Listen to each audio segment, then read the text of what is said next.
안녕하세요. 미국 수의사입니다. 지난번에는 큰 개들은 왜 빨리 죽을까에 대해서 한번 얘기를 해봤는데요. 동물에 관심이 있으신 분이라면 살면서 한 번쯤 이런 얘기 들어보셨을 거예요. 순종은 안 건강하대, 잡종이 훨씬 더 건강하대, 혹은 이런 주장을 하는 사람들도 있습니다. 나는 보호소에서 데려오기 싫어. 믹스는 왠지 안 건강할 것 같아. 자, 그럼 과연 무엇이 진실일까요? 결론부터 말씀드리자면 순종은 덜 건강하다.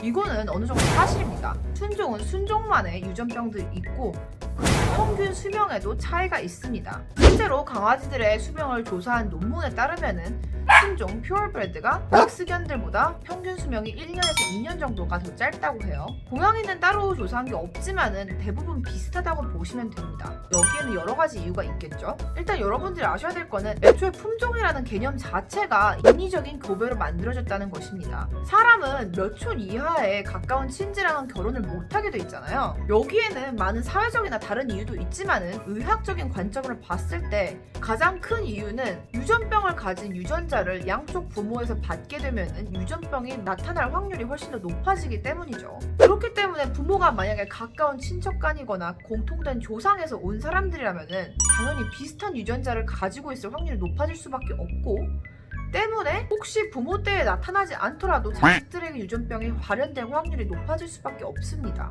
실제로 유럽의 유명했던 가문들이나 우리나라의 왕가들을 보면은 권력을 유지하기 위해서 근친혼을 반복했고, 그렇기 때문에 각종 유전병에 시달렸습니다. 당시에 유럽의 유아 사망률이 20%에 달했던 평민들과 달리 오히려 이 근친혼을 반복한 소위 말하는 유명한 가문들 같은 경우에는 영유아의 사망률이 50%에 달했죠. 계속해서 근친혼을 반복했으니 당연히 생긴 것도 비슷했을 것이고, 주걱턱이라든지 부정교합이라든지 이런 것들이 대물림 되다 보니 그 가문의 사람들은 다 주걱턱이다 라고 해서 그 가문의 이름을 딴 합스부르크 턱이라는 단어가 생길 정도였죠. 자, 생김새가 대물림 된다. 이거 어디서 많이 들어본 이야기 아닌가요? 맞습니다. 우리가 말하는 품종묘, 품종견들도 이렇게 생김새를 대물림 시켜서 만든 것들이죠. 닥스훈트의 긴 허리, 불독의 짧은 머리와 낮은 코, 절맨 셰퍼드의 떨어지는 허리선 등 각각의 종마다의 특징과 생김새를 대물림시키기 위해서 그럼 어떻게 했을까요? 어쩌다 보니 그렇게 태어난 아이들끼리 교배를 시키거나 혹은 그 유전자를 갖고 있는 부모와 같이 교배를 시킬 수밖에 없습니다. 그렇게 해야 유전자가 유지가 되니까요. 그러니 모든 품종을 만드는 과정에는 당연히 근친 교배가 있을 수밖에 없습니다. 사람과 달리 법으로 금지하는 것도 아니고요. 고양이 먼치킨도 마찬가지입니다. 시작은 당연히 자연적으로 생겨난 돌연변이었죠. 몇 마리 중에 얘만 다리가 짧네? 그럼 이 다리 짧은 애들만 태어나게 하려면 어떻게 해야 되지? 어떻게 해야 되겠어요? 당연히 그 유전자를 가진 부모나 형제와 교배를 시켜야겠죠. 아무나랑 교배시키면은 묻혀질 수도 있는 유전자인데요.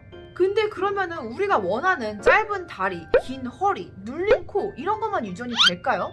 당연히 아니겠죠. 유전자를 골라서 교배를 시킬 수는 없으니 당연히 다른 유전병 같은 질환들도 같이 교배가 되고 대물림이 될 수밖에 없습니다. 그렇기 때문에 사람과 마찬가지로 근친 교배로 고착화된 품종들에게는 유전병이 있을 수밖에 없습니다. 수의사들이 질병을 공부할 때 가장 시간을 많이 쏟는 부분이 어느 부분인 줄 아세요? 바로 품종별 질병입니다. 요크셔테리는 PDA, Inflammatory Bowel Disease, Lymphangiectasia, 불독은 Brachycephalic Upper Way Syndrome, Hypoplastic Trachea, 알러지, 고관절 이형성, 십자인대 파열 등등, 코카 스파니엘은 심장병, 알러지, 갑상선 등등. 교과서를 보시면 각 종별로 외워야 될 질병이 몇 페이지씩 됩니다. 수의사들은 어떤 개 종류, 고양이 종류가 왔다고 하면은 그 품종별로에 걸릴 수 있는 질병을 숙지할 수 있어야 되고, 말티즈가 이런 증상을 보이며 이렇게 왔다 그러면은 이 병이네. 골든리트리버가 어떤 증상으로 왔다 그러면 이걸 의심해봐야겠네. 그런 식으로 쭉 숙지가 되어 있어야 합니다.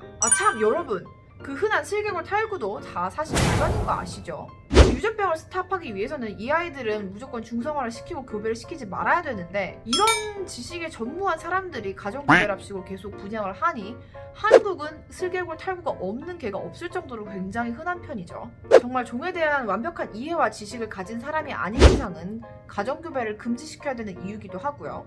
자, 물론 이렇다고 해서 잡종들은 무조건 건강하고 병에 걸리지 않는다는 얘기가 아닙니다. 당연히 믹스견들도 그리고 코숏들도 질병에 걸리기는 해요. 하지만 최소한 순종처럼 골든리트리버 2마리 중 1마리가 고관절에 문제가 있고 스파니엘 70%가 심장병이 있는 것처럼 몇 마리 중 몇 마리가 걸릴 순종만의 질병에 대해서 걱정할 필요는 최소한 없다는 거죠. 자, 어떻게 궁금증이 좀 해소가 되셨나요? 자, 도움이 되셨다면 좋아요, 구독, 알림 설정 부탁드립니다.